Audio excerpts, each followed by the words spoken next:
Salam Bapak Ibu dan Saudara yang dikasihi oleh Tuhan. Bagaimana kabar Anda hari ini? Kita berjumpa kembali di ibadah streaming pada minggu ini. Tentunya tidak mengurangi nilai firman Tuhan walaupun hanya melalui streaming oleh karena pandemi yang mengharuskan kita ibadah di rumah. Salam sehat, bagaimana kabar Anda? Tentunya dalam keadaan yang baik-baik saja dan tiada satu apapun. Kami yakin dan kami percaya bahwa penyertaan Tuhan dalam kehidupan Bapak Ibu dan Saudara selalu menjadikan Anda sehat, segar, tiada satu apapun. Nah, Saudara yang terkasih dalam nama Tuhan, pagi hari ini saya ingin mengajak Anda untuk merenungkan kebenaran firman Tuhan. Namun sebelumnya kita akan berdoa terlebih dahulu. Saya nanti mengambil satu tema, pertolongan Tuhan kreatif. Mari kita akan berdoa sebelum kita mendengarkan kebenaran firman Tuhan. Segala puji syukur Tuhan kami naikkan di hadirat-Mu, Engkau yang maha tinggi, Engkau yang maha besar, Tuhan kami Yesus Kristus yang kami puji dan yang kami sembah. Terima kasih Bapa, kami serahkan firman-Mu ini hanya di dalam nama-Mu, yaitu Tuhan Yesus Kristus. Terima kasih Tuhan. Amin. Firman Tuhan diambil dari Kitab Keluaran pasal 15 ayat 22 sampai dengan yang ke-27. Saya ingin bacakan bagi Bapak Ibu dan Saudara semua. Di Mara dan di Elim, Musa menyuruh orang Israel berangkat dari Laut Tiberiu, lalu mereka pergi ke padang gurun Syur. 3 hari lamanya mereka berjalan di padang gurun itu dengan tidak mendapat air. Sampailah mereka ke Mara, tetapi mereka tidak dapat meminum air yang di Mara itu karena pahit rasanya. Itulah sebabnya dinamai orang tempat itu Mara. Lalu bersungut-sungutlah bangsa itu kepada Musa, kata mereka, "Apakah yang akan kami minum?" Musa berseru-seru kepada Tuhan dan Tuhan menunjukkan kepadanya sepotong kayu. Musa melemparkan kayu itu ke dalam air, lalu air itu menjadi manis. Di sanalah diberikan Tuhan ketetapan-ketetapan dan peraturan-peraturan kepada mereka, dan di sanalah Tuhan mencoba mereka. Firman-Nya, "Jika kamu sungguh-sungguh mendengarkan suara Tuhan Allahmu dan melakukan apa yang benar di matanya dan memasang telingamu kepada perintah-perintahnya dan tetap mengikuti segala ketetapannya, maka aku tidak akan menimpakan kepadamu penyakit manapun yang telah kutimpakan kepada orang Mesir. Sebab aku Tuhanlah yang menyembuhkan mereka." Sesudah itu sampailah mereka di Elim. Di sana ada 12 mata air dan 70 pohon kurma. Lalu berkemahlah mereka di sana di tepi air itu. Bapak Ibu dan Saudara yang dikasihi oleh Tuhan, pertolongan Tuhan kreatif. Mengeluh dan bersungut-sungut sepertinya sudah menjadi kebiasaan hidup bangsa Israel. Meski mengalami begitu banyak pertolongan dan mukjizat dari Tuhan, namun terbentur masalah atau kesulitan sedikit saja, mereka langsung meledak karena kecewa kepada Tuhan. Saudara yang terkasih dalam nama Tuhan, begitulah orang Israel pada saat itu. Mereka bersungut-sungut. Mereka tidak mensyukuri atas pertolongan Tuhan yang begitu ajaib. Seringkali hal itu juga terjadi dalam kehidupan kita. Kehidupan kita seringkali kita bersungut-sungut ketika ada masalah yang muncul dalam diri kita. Masalah yang terjadi dalam kehidupan kita, apalagi pada saat ini, di masa-masa sulit, baik itu dari segi ekonomi, dari segi pekerjaan, dari aspek apapun juga merasa sulit. Tetapi dalam kehidupan kita, apakah kita terbelenggu oleh hal itu sehingga kita bersungut-sungut, meledak, marah, hingga pada melampiaskan kemarahan itu mungkin kepada orang lain, kepada saudara-saudara kita, anak-anak kita, apa saja yang ada di depan kita? Tentu tidak, saudara. Suatu contoh adalah ketika mereka pergi ke padang sur. Mereka tidak makan dan minum selama 3 hari 3 malam karena tidak menemui makanan apapun dalam perjalanan itu. Seperti dikatakan oleh firman Tuhan, Musa menyuruh orang Israel berangkat dari Laut Tiberium. Lalu mereka pergi ke padang gurun Sur 3 hari lamanya. Mereka berjalan di padang gurun dengan tidak mendapat apa-apa.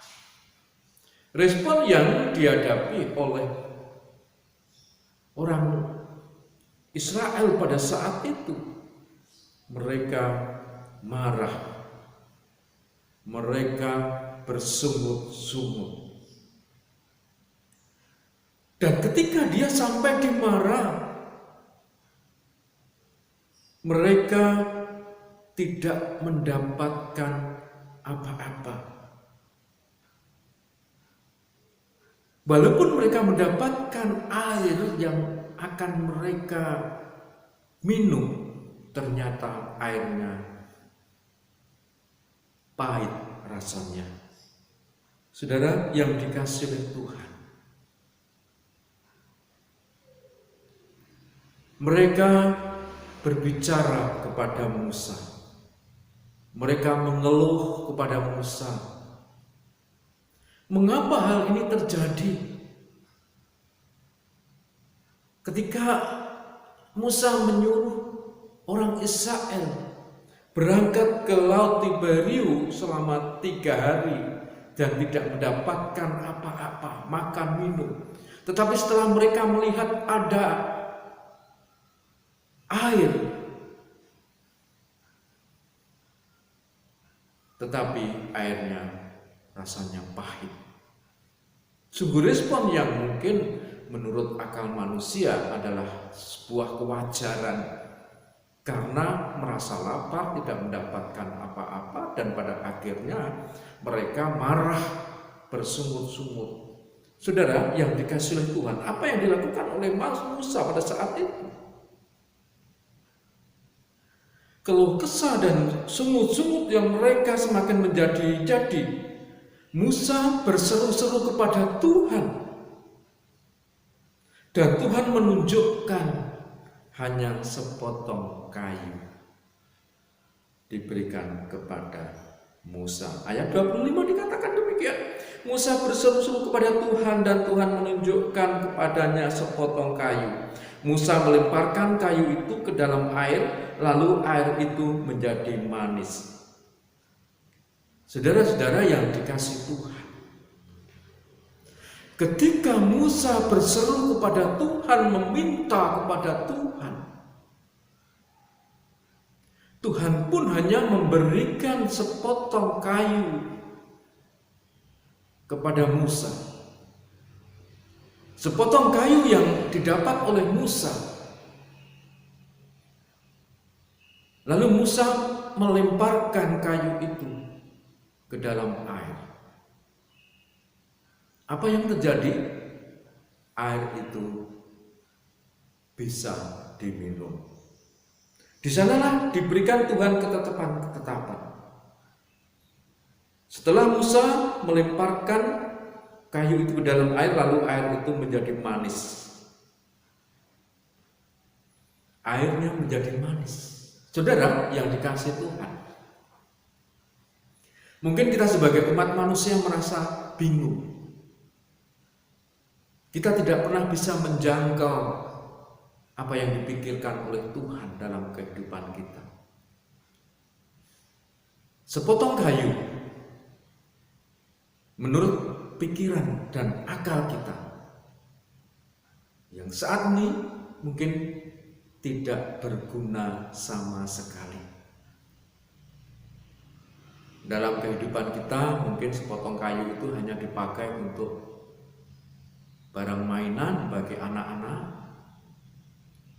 Mungkin dalam kehidupan kita untuk membuang atau mungkin untuk menyapu. Kalau menyapu toh itu harus berjumlah banyak. Dan istilahnya adalah untuk membuang barang yang mungkin tidak berguna. Itu pun yang dipikirkan oleh orang-orang Israel pada saat itu. Kenapa harus hanya sepotong kayu? Tetapi Tuhan punya rencana lain, dan Musa pun mengerti apa yang dipikirkan oleh Tuhan. Karena Musa bergelut dengan Tuhan, Musa bersekutu dengan Tuhan, Musa menyerahkan dirinya hanya kepada Tuhan. Musa percaya bahwa Tuhan akan memberikan yang terbaik bagi orang Israel. Bapak dan saudara yang terkasih dalam nama Tuhan Yesus, banyak orang yang mengalami kepahitan, berat dan beban hidup kita di masa-masa seperti ini. Kita harus berhenti mengeluh, kita berhenti bersungut-sungut. Yang harus kita lakukan adalah kita menyerahkan hanya kepada Tuhan. Kita meminta, mengimani bahwa karya Tuhan dalam kehidupan kita itu sangat besar. Terutama karya salib yang direncanakan oleh Allah melalui diri Yesus Kristus. Itu adalah sebuah karya yang sangat luar biasa, saudara.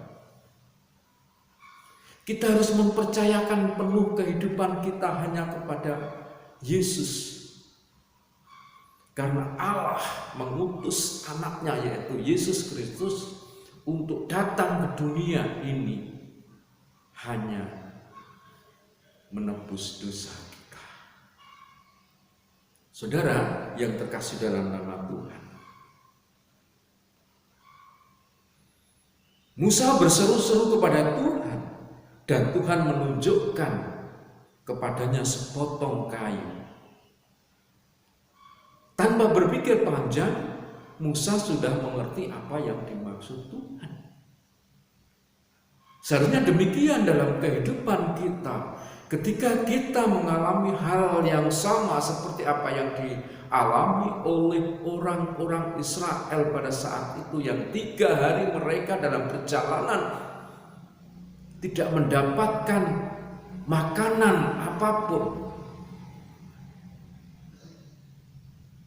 kita harus berserah kepada Tuhan, minta petunjuk apa yang diperintahkan oleh Tuhan dalam kehidupan kita. Percaya penuh kepada Tuhan adalah hal yang harus kita lakukan dalam kehidupan kita setiap hari. Respon yang kita alami ketika kita mengalami banyak masalah dalam hidup kita. Seringkali banyak orang hanya memikirkan masalah-masalah dan masalah, tetapi tidak pernah memikirkan bagaimana memecahkan masalah itu. Sebelum berpikir dalam memecahkan masalah yang kita hadapi, maksud saya, kita serahkan sepenuhnya hanya kepada Tuhan. Sehingga dalam kehidupan kita, Tuhan memimpin, Tuhan menyertai, dan Tuhan berkarya.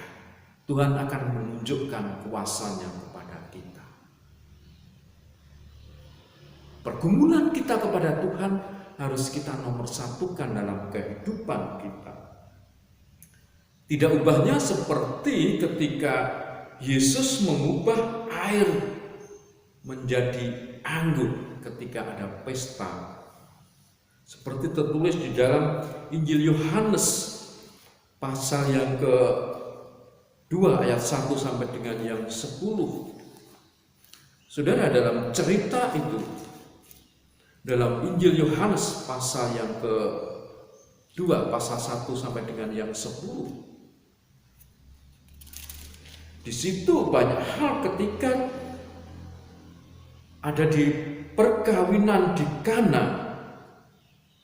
Pada hari ketiga ada perkawinan di Kana yang di Galilea, dan ibu Yesus itu ada di situ. Yesus dan murid-muridnya pun ada di situ.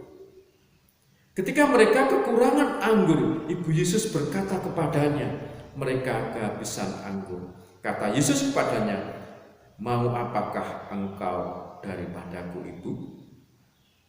Saatku belum tiba. Tetapi ibu Yesus berkata kepada pelayan-pelayan, apa yang dikatakan kepadamu, buatlah itu.